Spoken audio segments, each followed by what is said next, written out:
Willkommen zurück im Gammelmobil. Ich bin Nessa, die mit dem Tiny House und dem sanierungsbedürftigen Wohnmobil aus den 80ern. Falls ihr die ersten Folgen meiner Renovierungsorgie verpasst habt, die gibt es hier oben. Wir machen heute mit der dringend nötigen Entrümpelung weiter und die Küchenwand wird tatsächlich auch mal fertig. Schutzbrillen auf, es wird mal wieder staubig. Es wird Zeit zum Aufräumen, wenn man seinen Objektivdeckel nicht mehr findet. Eine Sache möchte ich aber doch ganz gerne noch vorher machen und das ist diese Fenstergummis jetzt endlich mal wieder einsetzen. Es wird Zeit.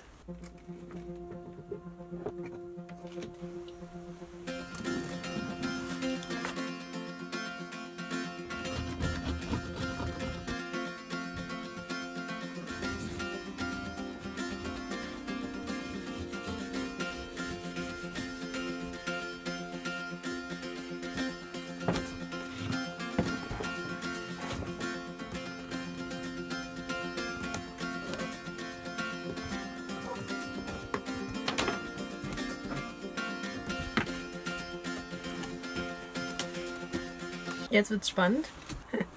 Das ist jetzt auch das erste Mal, dass ich so gut in die Ecken gedrückt habe, dass es jetzt zu kurz ist.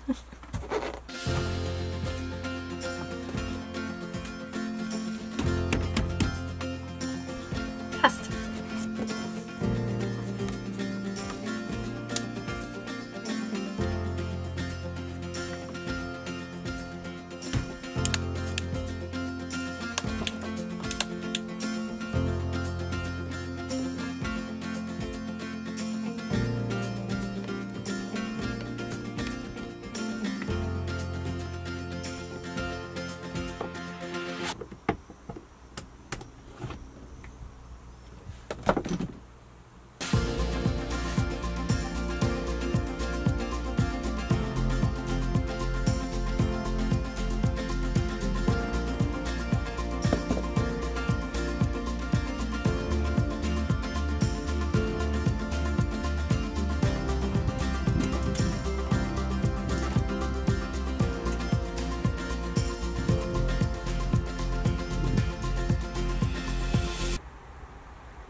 Möge das Aufräumen beginnen.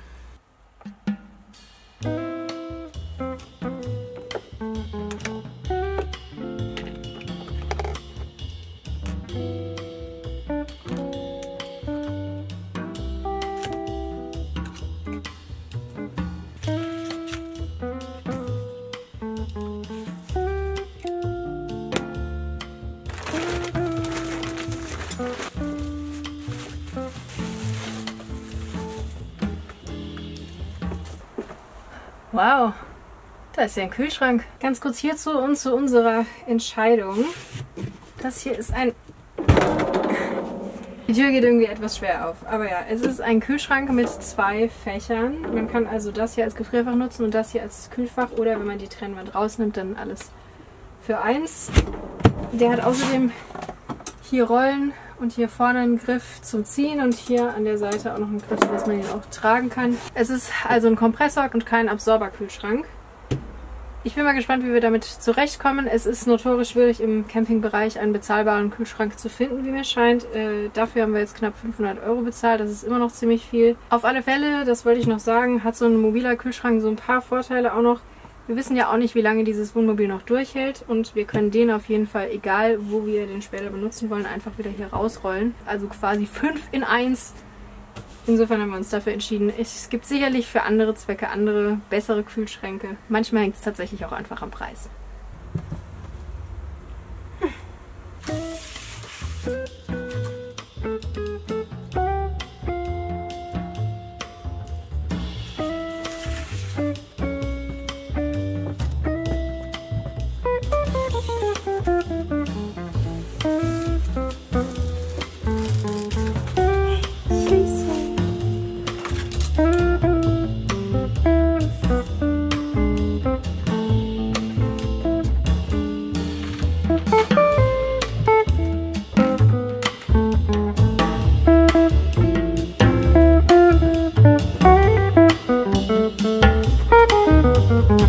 ne, damit klar wird, warum wir dieses Ding hier abgemacht haben. Das ist die Leiste, die unter den Küchenschränken hier oben war. Und dafür, dass wir eigentlich effektiv nur diese paar Knöpfe brauchen davon, wiegt das Ding hier eindeutig ein paar Kilo zu viel. Da ist noch eine Lüftung dran, das sieht man hier. Aber die geht ja in den Schrank, ohne dass da ein Ausgang nach außen ist. Also für uns leider völliger Quatsch. Und die Verkabelung, das kann man auch einfacher lösen, zumal wir manches davon eben gar nicht mehr brauchen. Das heißt, wir werden das wahrscheinlich in den Schrank rein verlegen. Da passen auch 4 Knöpfe hin und das Ding kommt dann weg. Und was hier drin ist, das kann ich euch hoffentlich auch endlich bald mal zeigen.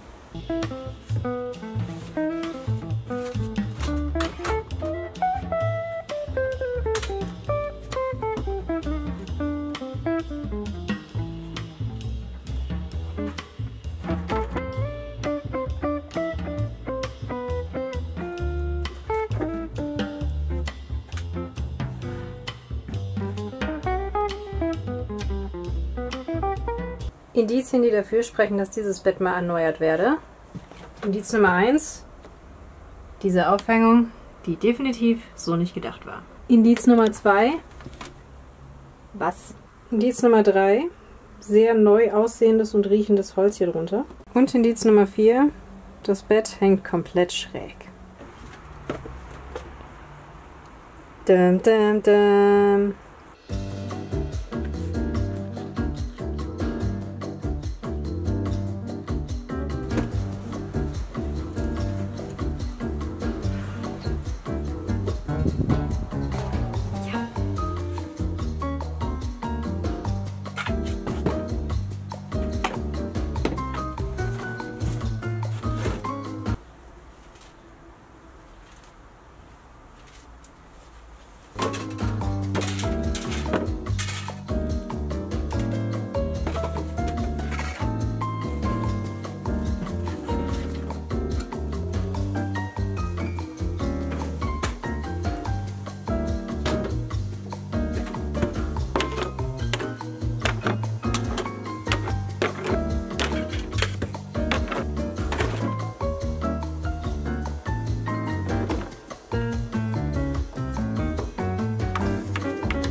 Dieser Pinsel ist Schrott.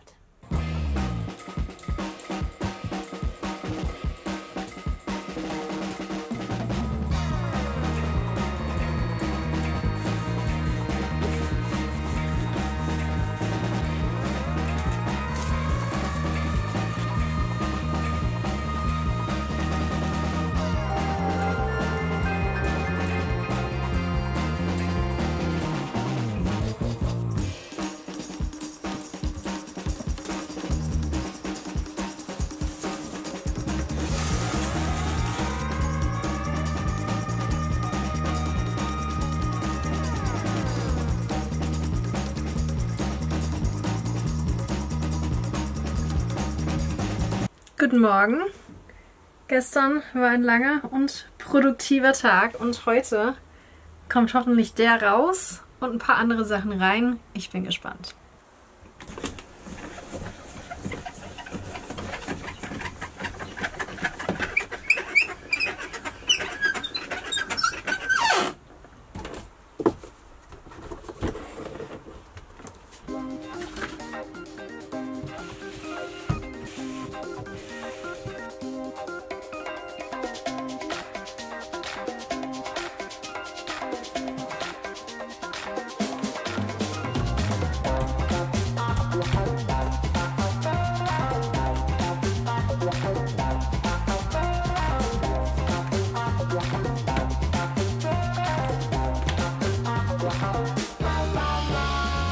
Hier habe ich es leider ein bisschen verkackt, aber da fällt mir schon noch was ein.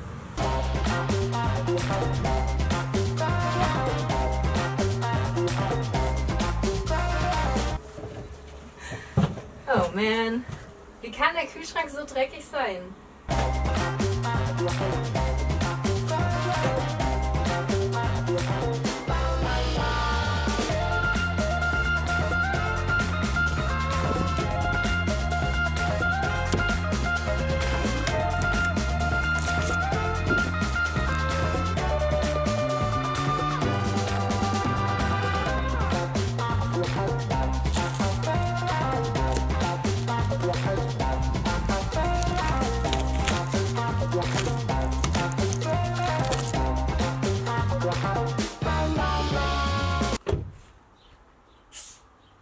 So, Gitter ist raus. Und wie ich mir schon gedacht habe, ist hier die Wurzel allen Übels. Hier ist die Isolierung auch entsprechend schwarz. Das war also der Punkt, wo Wasser reingekommen ist. Ich hätte es jetzt von außen nicht besser abdichten können. Also besser, dass es jetzt weg ist. Entweder machen wir es jetzt ganz zu oder wir holen uns ein neues Gitter, was hier reinpasst. Aber auf jeden Fall war das jetzt mal wichtig. Denn sonst kommen wir hier in der Küche auch einfach nicht weiter.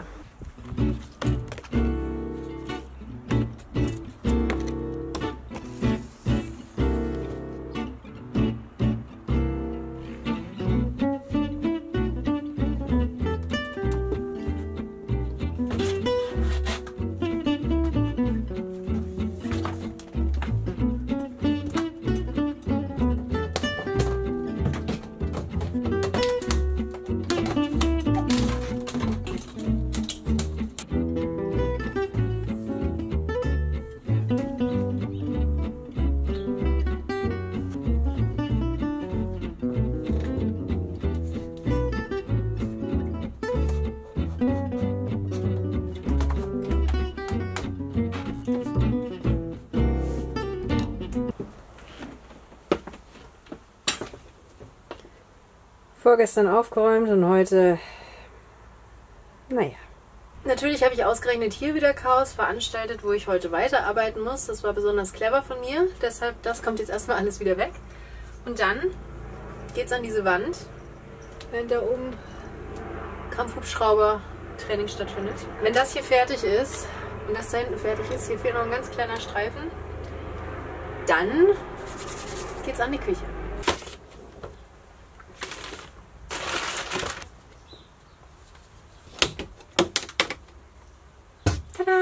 Ich habe das Stück hier wieder gefunden, das da drin war.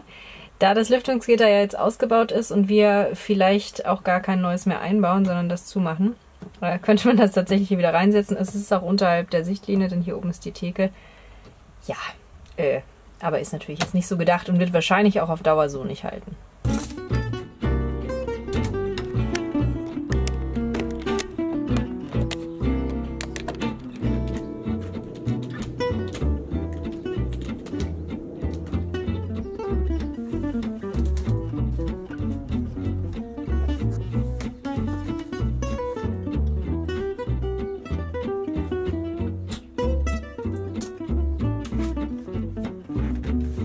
Bevor ich jetzt das letzte Stück hier anbringe, muss ich eine Sache noch kurz regeln. Denn diese Wand hier, man kann bis auf den Boden durchgucken, weil das hier unten drunter nur eine Holzplatte ist. Und an dieser Stelle, wo die Tür ist, da ist es naturgemäß etwas weiter aufgerissen. Ganz einfach, weil man sich hier oft abstützt beim Rein- und Rausgehen. Hier kommt der meiste Zug drauf. Und ich möchte einfach gern hier ein, zwei solche kleinen Winkel dran machen. Hier und vorne ist alles intakt, aber hier ist es, glaube ich, ganz gut, wenn man das noch ein bisschen unterstützt. Und danach kommt die letzte Platte drüber und dann ist es auch schon fast fertig.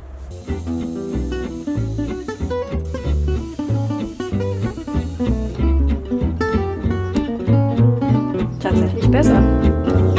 Cool. Ha! Die Winkel haben wir übrigens vor dem Müll gerettet. Die sind zwar minimalst verbogen, deswegen würde ich sie zum Beispiel für den Möbelbau nicht mehr verwenden. Aber da ganz ehrlich der Winkel zwischen hier und hier sowieso nicht 90 Grad ist, haben die zwar jetzt perfekt gepasst. Wieder was recycelt und die Wand hält wieder.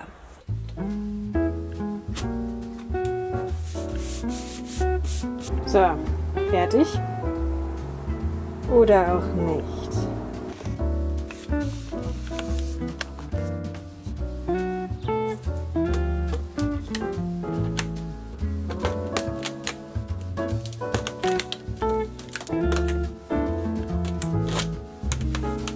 das ist ja schön und gut. Aber was ich hier gemessen habe, weiß ich auch nicht. Das möglicherweise, eventuell vielleicht sogar allerletzte Stück.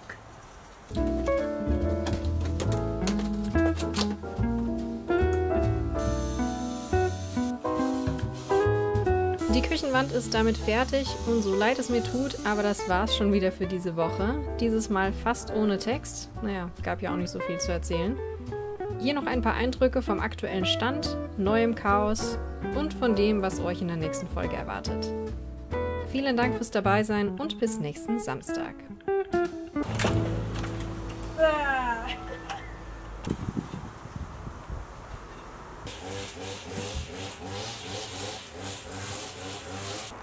Ciao.